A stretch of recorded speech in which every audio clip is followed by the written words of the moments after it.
Haute Couture's exorbitant prices mean that only the super rich can ever hope of actually buying it, but that doesn't stop the rest of us marvelling at the work involved. And for those who do have the cash, Haute Couture's allure reaches far and wide. Take Jean-Paul Gaultier's latest collection.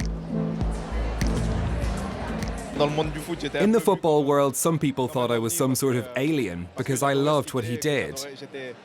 I wasn't ashamed to wear skirts or kilts. There was no issue for me. I love that it's a bit unique, eccentric. That's what I love. In the 90s, Jean-Paul Gaultier was also a TV star, appearing in a kitsch English show called Eurotrash. His sidekick, the brashly stereotypical Frenchman Antoine de Caunes. Generally speaking, Jean-Paul is all about fantasy, eccentricity, humour, and also humility. It's odd to say that in this context with all these amazing creatures around, but he's actually an extremely simple guy, modest. And he's been doing this for 40 years. Gaultier's got an impressive CV. He created the costumes for Luc Besson's Fifth Element, and his fashion freak show Cabaret was recently directed by Tony Marshall. What is fashion, really?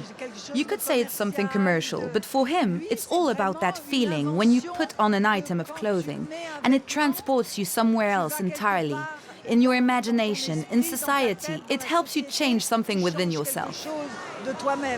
But back to next winter's Haute Couture offerings. For this collection, Jean-Paul Gaultier did what he does best: exquisite cuts and designs, coupled with that certain je ne sais quoi that he nails every time. It began with a desire to be a bit freer, to do what I wanted to do, something closer to my desires. I wanted to create drawings that came straight out of my head. It could have started with some movement, some person that caught my eye. Say it was raining and someone flings a trench coat over their head, like a sort of hood, but it's actually the whole coat.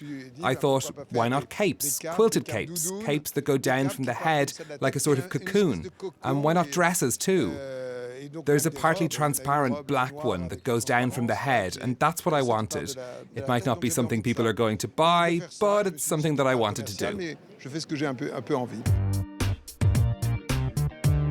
And he's also breaking with tradition in other ways. I often use fur, but this time I didn't want to. I wanted to do fake fur, but not with fake fur, with a print technique that makes you think you're looking at fur.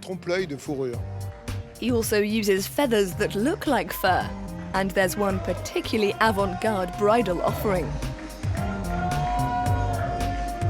What really fascinates in haute couture, even beyond the extraordinary craftsmanship of the workshops, is the way designers come up with completely new propositions season after season. Among them, Alexandre Vauthier.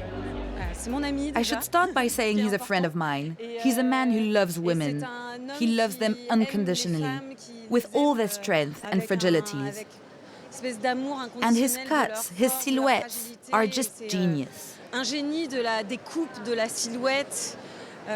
He's got an extraordinary talent. Alexandre Vauthier has also parted with his usual ways. The cinched-in waists and power shoulders are now few and far between, but his fans are as enthusiastic as ever. The show is magnificent. I'm a big fan. I just love his work so much. So class, chic, and just like so sexy at the same time. I don't know what I'm going to do once again. I'm in trouble. Meanwhile, in the capital's atmospheric Oratoire du Louvre, the latest offering from Julien Fournier. I wanted to show you someone really important in our fashion house, Madame Jacqueline.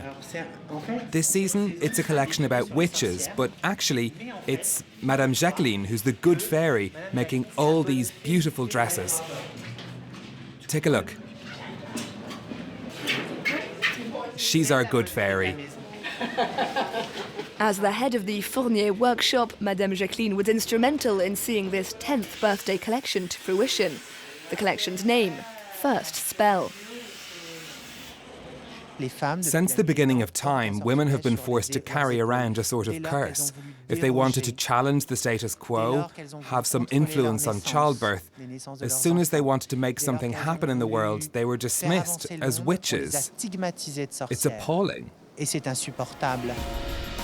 Julien Fournier was recently paid a surprise visit by none other than Tim Cook, CEO of Apple, impressed by Fournier's decision to sketch his designs digitally.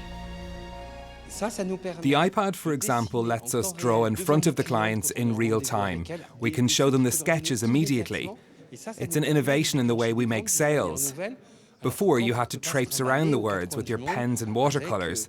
Well, this gives us the same result.